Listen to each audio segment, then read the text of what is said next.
मजदूरी करके घर वालों से छिपते छिपाते पति ने अपनी पत्नी को पढ़ाया लिखाया और सरकारी नौकरी लगा दिया। लेकिन जैसी पत्नी सरकारी नौकरी लगती है तो उसके बाद कुछ ऐसा कर जाती है कि सारे गांव वाले इस बात को सुर्खियों में उड़ा देते हैं और सभी लोग इस बारे में चर्चा करने लगते हैं कि ऐसा भी हो सकता है क्या क्या हुआ था इससे आगे और किस वजह से पति ने छुपते छुपाते अपनी पत्नी को पढ़ाया लिखाया था मजदूरी करके। पूरी सच्चाई के बारे में जानने के लिए वीडियो को अंत तक जरूर देखें। झारखंड के एक छोटे से गांव में एक परिवार रहा करता है। परिवार के अंदर माता पिता और दो उनके लड़के हैं। बड़ा लड़का जिसका नाम राहुल है और छोटे लड़के का नाम रोहित है। राहुल के जो पिता हैं वह इधर उधर मजदूरी किया करते हैं और मजदूरी करके घर का भरण पोषण किया करते हैं। साथ में उनके पास एक छोटी सी पुश्तैनी जमीन है जिस पर खेती बाड़ी होने के लिए खाने पीने के लिए अनाज आ जाया करता है। सभी लोग बड़े ही खुश थे और जो राहुल होता है वह अपनी पढ़ाई लिखाई को छोड़कर अब अपने पिता के साथ मजदूरी पर जाने लगा था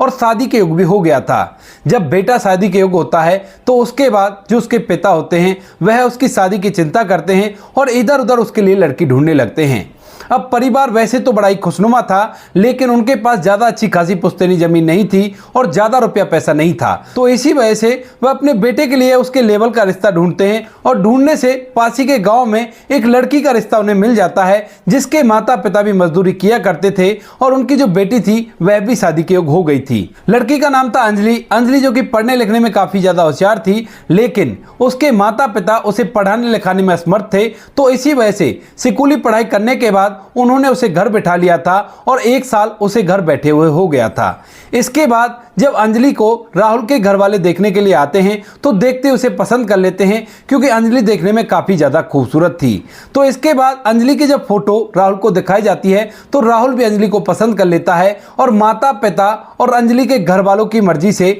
दोनों की धूमधाम से रीति रिवाजी के साथ शादी करा दी जाती है। शादी होने के बाद अंजलि जो है घर के अंदर आती है और अच्छी तरह से घर को संभालने लगती है। घर के अंदर अब एक सदस्य बढ़ गया था और परिवार इस बात से बड़ा ही खुश था। माता पिता अपने बेटे की बहू को देखकर बड़े ही खुश होते हैं क्योंकि वह घर का सारा काम अच्छी तरह से किया करती है और सभी से आदर सम्मान से बात किया करती है। अपने छोटे देवर को भी बड़ी अच्छी तरह से घर के अंदर रखा करती और साथ में उनके बेटे राहुल की हर बात माना करती। धीरे धीरे शादी को 6 महीने बीत जाते हैं और 6 महीने बाद जो अंजलि होती है वह प्रेग्नेंट हो जाती है। अब जैसे अंजलि प्रेग्नेंट होती है तो उसके बाद घर के अंदर और भी खुशियों की लहर दौड़ जाती है और परिवार खुशियां मनाने लगता है कि अब परिवार के अंदर एक और सदस्य बढ़ेगा और यह बड़ी अच्छी बात होगी। समय बीतता है और समय के साथ साथ अंजलि की डिलीवरी हो जाती है और उसने एक लड़के को जन्म दिया था। जैसे उसको लड़का होता है तो उसके बाद जो राहुल होता है वह जब अपने बेटे को देखता है तो अंजलि से कहने लगता है कि अंजलि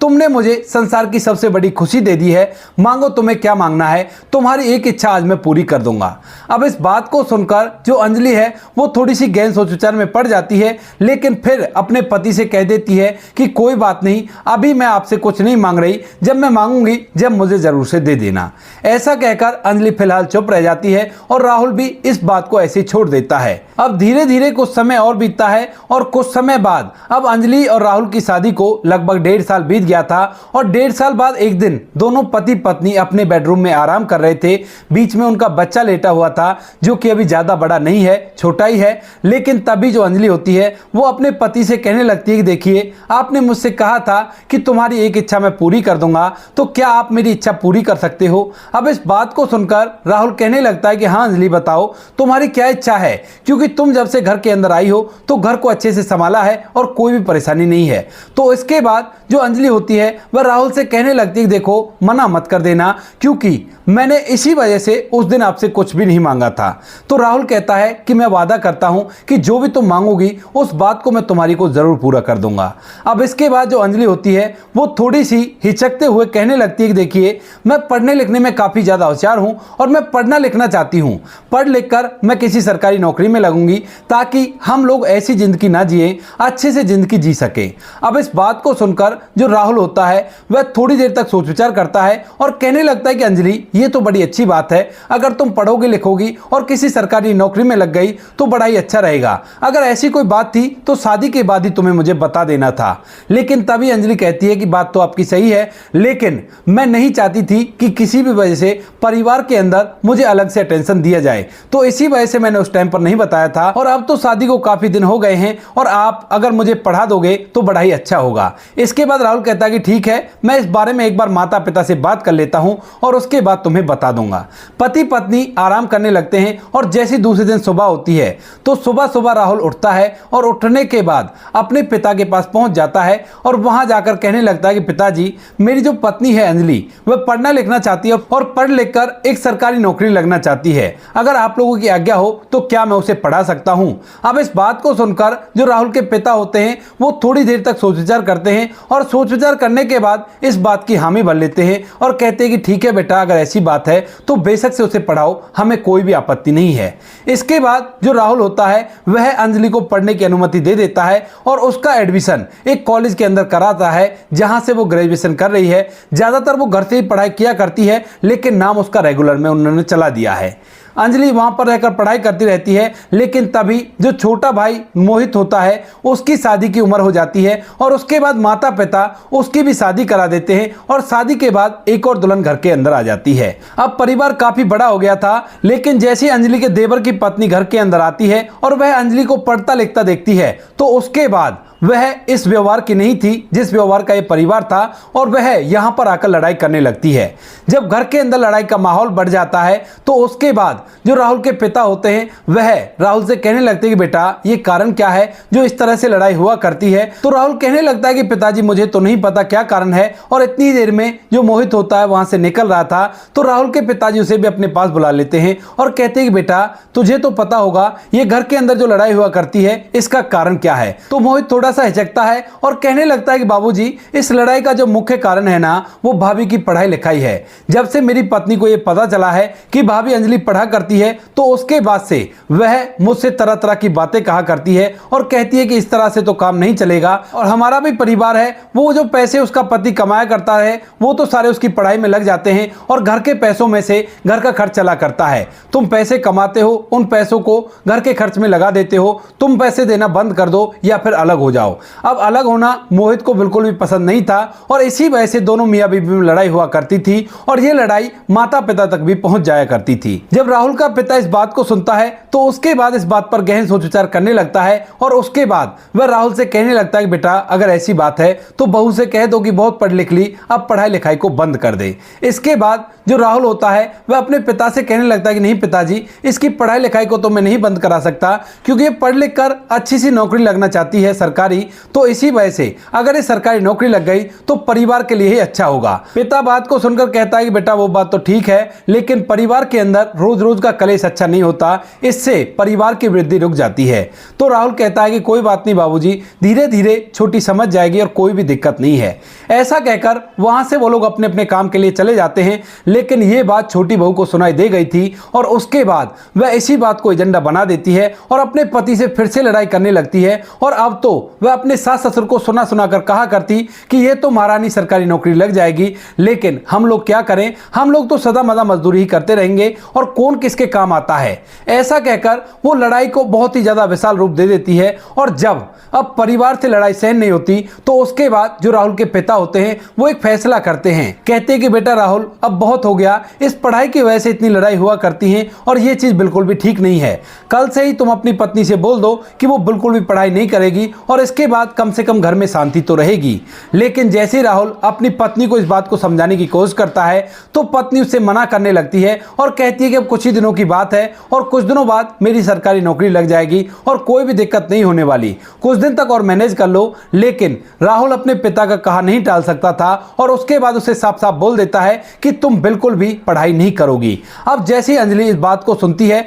कि उसका साकार होता हुआ सपना उसे टूटता हुआ दिखाई दे रहा है तो उसके बाद वह भी अपने पति से ऊंची आवाज में बात करने लगती है और कहने लगती है कि नहीं, पढ़ाई लिखाई में बिल्कुल भी नहीं छोड़ूंगी और मैं तो अपनी पढ़ाई को कंप्लीट करके ही रहूंगी। अब यह बात सुनकर राहुल को थोड़ा सा गुस्सा आ जाता है, क्योंकि वहां पर पूरा परिवार था और परिवार के सामने वह अपने पति से उल्टा जबान लगा रही थी, जबकि आज तक उसने बिल्कुल भी उल्टी जबान नहीं लड़ाई थी। इसके बाद जो राहुल होता है वह अपनी पत्नी को एक झापड़ जड़ देता है और जैसे ही पत्नी को पिटाई लगाई गई थी तो उसके बाद जो पत्नी होती है अंजलि, वह रूठ कर मायके चली जाती है। जैसे ही वो रूठ कर मायके जाती है तो जो छोटी बहू होती है उसे बड़ी ही खुशी होती है इस बात की कि अब घर के अंदर मेरा ही राज चलेगा, और वो तो यहां से जा चुकी है। अब माँ बाप को यह बात गलत तो लगती है, लेकिन वो फिलहाल चुप रहते हैं, क्योंकि इस बात से हो सकता है घर का कलेश शांत हो जाए। इसके बाद अंजलि रूठ कर मायके में बैठी हुई थी और यहाँ पर घर के अंदर की जो भी छोटी मोटी नोकझोंक थी वो सारी के सारी समाप्त हो गई थी। जब राहुल घर के अंदर शांति देखता है तो वह अपने दिमाग में सोचने लगता है कि क्या किया जाए, क्योंकि वह अपनी पत्नी से बहुत ज्यादा प्यार किया करता है और उसने वचन भी दिया था कि वह उसे पढ़ाएगा लिखाएगा। इसी वजह से जो राहुल होता है घर वालों को बिना बताए वहां से सीधा अंजलि के मायके में पहुंच जाता है और वहां पर जाकर अपने ससुराल वालों से बात करने लगता है। बातों के दौरान वह उनसे कुछ ऐसी बात कहता है जिसे सुनने के बाद उन्हें भी थोड़ी सी हैरानी होती है। यहां पर जो अंजलि होती है सबसे पहले तो उससे माफी मांगता है और कहता है कि अंजलि, वहां पर जो तुमने किया था उसी वजह से मेरा हाथ उठ गया और मुझे माफ कर दो। जब अंजलि देखती है कि उसका पति उससे माफी मांग रहा है तो उसके बाद अंजलि भी उससे माफी मांगने लगती है और कहती है कि राहुल, मुझे भी माफ कर दो, मैंने भी वहां पर कुछ ज्यादा ही बोल दिया था। लेकिन तभी जो राहुल होता है वो कहने लगता है कि अंजलि देखो, मैंने तुम्हें वचन दिया है कि मैं तुम्हें पढ़ाऊंगा, लेकिन घर पर रहकर यह मुमकिन नहीं है, तो तुम ऐसा करो, यहीं से अपनी पढ़ाई लिखाई को चालू करो और तुम्हारी पढ़ाई में जितना भी खर्च आएगा उन सारे पैसों को मैं दे दूंगा। यहां पर अंजलि के माता पिता भी थे और जैसे ही वो अपने दामाद का ये व्यवहार देखते हैं तो एकदम से पूरी तरह से हैरान हो जाते हैं। कहने लगते हैं कि दामाद जी, ये आप क्या कह रहे हो? अगर पढ़ाई लिखाई इतनी बेकार है तो उसे छोड़ देगी ये और आपके साथ रहकर जीवन व्यतीत करेगी। लेकिन दामाद मना कर देता है और कहता है कि नहीं, मैं अपनी पत्नी को पढ़ाऊंगा लिखाऊंगा और आप इसे अपने पास रख लो तब तक ये कामयाब ना हो जाए या फिर इसकी पढ़ाई लिखाई कंप्लीट ना हो जाए, उसके बाद मैं इसे अपने साथ ले जाऊंगा, कोई भी कैसी भी दिक्कत नहीं है। क्योंकि वहां पर इसकी पढ़ाई की वजह से घर वालों में मतभेद हो जाते हैं और ऐसा मैं बिल्कुल भी नहीं चाहता। ऐसा कहकर जो राहुल होता है वह वहां पर अपने ससुराल वालों को समझा देता है और ससुराल वाले भी इस बात को सुनकर फक्र करते हैं कि हमें ऐसा दामाद मिला है। क्योंकि जो राहुल था वह अपनी पत्नी को भी समझ रहा था और साथ में अपने माता पिता को भी समझ रहा था। उसके बाद जो राहुल होता है वह मजदूरी पर जाया तो करता है, लेकिन जो पैसे हुआ करते हैं उन्हें अंजलि के पास पहुंचा दिया करता है और घर वालों से बोल दिया करता है कि मेरी मजदूरी नहीं लगी और आज दिन भर मैं ऐसे ही बैठा रहा था। इस बात को सुनकर घर के अंदर कोई भी मतभेद नहीं होता है और धीरे धीरे समय बीतने लगता है। समय के साथ साथ जो अंजलि होती है उसकी पढ़ाई लिखाई कंप्लीट हो जाती है और इसके बाद वह अब सरकारी नौकरी की तैयारी करने लगती है। इधर घर के अंदर जहां पर राहुल अपने परिवार के साथ रहा करता है वहां पर उसके छोटे भाई को एक बच्चा होता है और जो बच्चा काफी ज्यादा कमजोर था और कमजोरी के चलते उसे हॉस्पिटल में एडमिट कराना पड़ता है। अब जैसे छोटे भाई का बच्चा हॉस्पिटल में एडमिट होता है तो उसके बाद बड़े भाई राहुल को इस बात की बड़ी चिंता होती है और साथ में जो माता पिता होते हैं वह भी इस बात को लेकर काफी ज्यादा चिंतित होते हैं। इसके बाद वह उसका इलाज कराते हैं, लेकिन बच्चे की तबीयत काफी ज्यादा खराब होती है और उसमें ढेर सारा रुपया पैसा लगने लगता है। बच्चा 2 दिन से हॉस्पिटल के अंदर एडमिट था, लेकिन तभी उसी दौरान जो अंजलि होती है उसका एक रिजल्ट आता है और रिजल्ट के दौरान उसे पता चलता है कि उसकी नौकरी लग गई है और अब वह सरकारी नौकर है, अच्छा खासा पैसा कमाएगी और अच्छे से अपने जीवन को व्यतीत कर सकती है। फिलहाल तक जो राहुल है वो अपने छोटे भाई के बच्चे का इलाज कराने के लिए इधर उधर घूम रहा है, लेकिन जैसे ही अंजलि उसके पास फोन करके उसे बताती है कि इस तरह से मेरी सरकारी नौकरी लग गई है तो उसे